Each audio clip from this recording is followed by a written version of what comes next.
The primary workhorse of the iTech and NDMS communications field is the XTS 5000 Motorola handheld. The Motorola handheld operates in what's called the UHF band, ultra high frequency. It is encrypted, meaning so that if a person has a police scanner or a communications device trying to listen in on us, our communications are encrypted so that they can't listen in. The primary coverage of this device is roughly, depending upon terrain, can be 3 to 5 miles. We can extend that with additional equipment that's not part of your program. It's part of our cache responsibilities. But we can extend that coverage to much like a public safety net area where it would cover a county, multiple counties, possibly even the south end portion of a state. So that's some of our ranging capabilities. We can work with you at an airfield or an airhead and expand that up to the hospital to airhead type connectivity portion. Pretty much on the icons, this is, just like you're operating your cellular phone, you've got your battery indicators and your different lights, but these are pretty much the icons that you just need to be aware of that'll show up on the screen to tell you what type of mode or operation your radio will be in.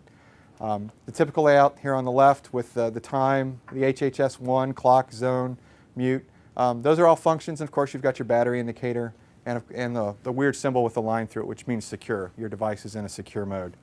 Probably the second most difficult portion of this radio is the battery. There's only 2 hard things on this radio, the battery and the channel selection. So at the top, you've got kind of like 3 grooves, and on the battery, you've got like 2 tabs. So you just kind of rock it in, it clicks, push it down, and you'll hear it snap. Across the top of the radio, you've got your channel selection, you've got your volume control, and the knob that turns the radio on and off, obviously when your radio chirps. It goes through a self-test to do an initial analyze. Like most communications these days, these are pretty much a computer. So they do their own little self-check and make sure that everything with the radio is appropriate and working fine. It could be, and you'll see it a little later in the slide, sometimes these radios just aren't friendly to each other, and they'll come up and say that there's a problem. In that case, there's a communications officer, typically with the IRCT or the MOB Center, that issued this equipment to you, and you would take the radio back to them for like a replacement, or contact us directly and perhaps we can talk you through it. On the keypad there's a little house. We call that the home button. It's like the space bar or the return. If your radio does not say HHS1 on it, go ahead and hit that button. You should be on your top knob, large round knob on the very top with all the numbers. That's your channel selection knob. For you guys, when you're in the field, you're likely going to be what's called on a TAC channel. It'll say TAC 2, TAC 3, TAC 4, TAC 5, anything like that, or what's called an NTAC, National TAC channel. This meaning that there's no infrastructure out there, you're all alone, it's just your radio talking to another radio. Nothing supporting your communications. So when you're out in the field like that, you'll be told by your communications officer or by our office that you'll be using this frequency. We have to coordinate the frequency, especially when you go in a DoD facility. We have to coordinate that ahead of time so that there's no interference with adjacent frequencies, people in the DoD department, airfield operations, and our people not causing harm to each other. So we'll coordinate that frequency, and then the word comes down to you, you'll be on this channel. When you get the radio, like I said, the first thing you want to do is hit that home button. That'll take you to this zone, wherever the radio was last at in its last operation, and then we can talk you through, it'll already be channel number 6. And you'll turn down in channel 6 and you're good to go. So TAC channels, radio to radio, not a problem. If it says something like HHS1 or HHS2 or 3 or 4, those are what's called duplex or repeater channels, requiring additional infrastructure, equipment to provide further coverage for you. We can do that, but your typical mission won't require that unless you're following in behind something, where our IRCT people already set that up. The antenna, hopefully everybody mastered that, but that's a biggie. Most people forget to put the antenna on, they leave it in the case. It doesn't work without it. It doesn't receive very well without it, and it actually harms the radio if you key it up without the antenna on it. It'll do a little bit for you. It'll last maybe a couple hours, and then it'll just stop working altogether. We talked briefly about the self-test. If you turn your radio off, that's the channel knob left side. Turn it back on, you'll actually see it run through it. It'll come up on the screen. It's very quick. It's just like how your cell phone comes on, it looks for service. It runs through it real quick, make sure everything's fine. Things that the radio doesn't like, it doesn't like being left in puddles. And if you picked up the radio after it was sitting in a puddle and you turn it on, it's probably not going to say, it'll come up with some sort of error. And you'll tell us that and we'll say, all right, just leave it out in the sun. Hopefully it'll fix itself. Until then, your replacement's on the way.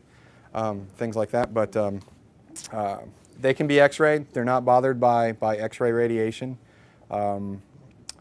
Noise, probably, is the only thing trying to hear, especially on an airfield, when you try your communications in the wind blasts. All right, so on the top of the radio, there's a red light. That red light, that just indicates that there's traffic on the channel. Somebody's talking. Normally you will hear them, but as we progress with other, especially DoD, if we start sharing our frequencies with them, it's likely you may not hear them and they won't hear you because we're sharing different encryption keys. A quick, easy way to do that is to go what we call into the clear. And again, that switch, just below the channel knob, there's a toggle. It's like a switch that goes back and forth. It's a rocker switch. It takes you from clear to encoded transmission.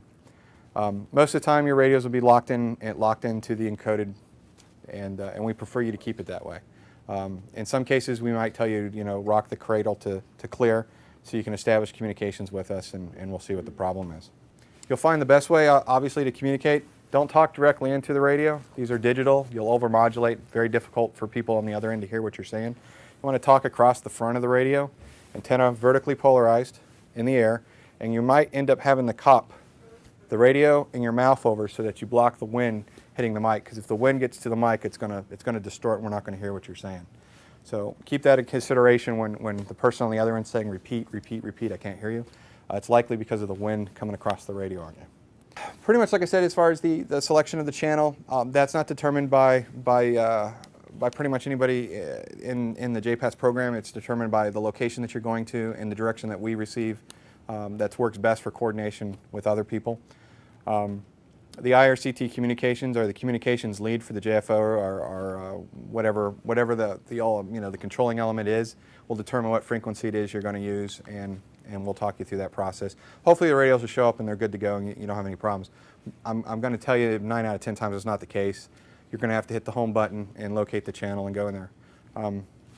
There were some questions prior to this from some comm folks, no names in particular, asking what else can these radios do. Not only do they carry the HHS frequencies for us in the continental U.S., we also carry what's called the Incident Response Federal Op Plan in here, so we can coordinate with other federal entities, the narrow and wideband med channels. So again, with public safety, Med 8, if you're familiar with that from your hospital facilities, the ambulance frinks, those are interoperability channels that these radios have. So it's not just us on these bands. We can coordinate and interop with other entities and agencies out there. And lastly, there's a law enforcement interoperability band. If you're working with the force protection element and they're working one of the channels, you can switch over to that channel and talk to them directly. So because we're in the federal government, we have mandates that say that we have to operate in what's called the narrow digital mode. All right? Basically, think of it like 3G and 4G. All right? There's still cell phones out there that operate in an analog environment. That's the public safety world. The public safety world hasn't fully caught up yet to the federal required, everybody has to be digital encrypted narrowband. That button there is what's called a squelch. It opens the monitor. So when you go to those med channels and you try to communicate with the ambulance or public safety within the regency, county, municipality, when you hit that button, that opens the squelch if the station's breaking up. On the digital side, it doesn't do a whole lot for you at all. The biggest thing probably is if you saw that light flashing and you wanted to and you hit it, you would hear something that sounds like a transformer noise, a Decepticon as we call them, that's just making all sorts of digital hash garbage, just nonsense noise. And that's just what that transmission sounds like to somebody trying to eavesdrop without the proper encryption key. So all it does is open the squelch so you can receive an incoming call in an analog environment. But predominantly what we do is all digital, so you don't have to use it. We can run through real quick. So that button's monitor. Next one's scan. The next one's light. Empty list.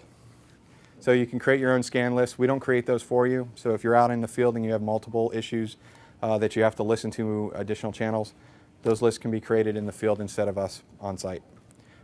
Top, there's an A, B, and C. If you put it in B, it locks the keypad. So any buttons that you try to press on the front, it prevents you from entering something inaccurately. Typical battery life in monitor mode is 12 to 20 hours. In a constant transmit mode, you'll find it about 8 hours. So if you're doing a lot of radio communications back and forth, it's typically 8 hours. The kits, when they roll out, come with a single unit chargers, and there's 2 batteries per radio. So while one battery is charging, one battery is on the radio.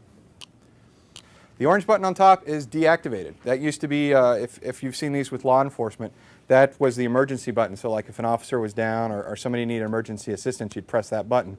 Problem is that we don't operate in a dispatch facility environment. So when you press that button, all it does is make this radio chirp. Nobody on any other radio is aware that you have an emergency. So in the current code plug revision, we've deactivated that button so that you don't have that false sense of security, like, oh, if I press this button, help will come. No, it doesn't work that way. We don't have a dispatch 911 facility, and if we did, it's not nationwide, because I mean, we've got radios all over the U.S. and Puerto Rico. So you imagine somebody in Puerto Rico pressing the button, and it's like, okay, as soon as we get a charter flight, we'll be out there. So.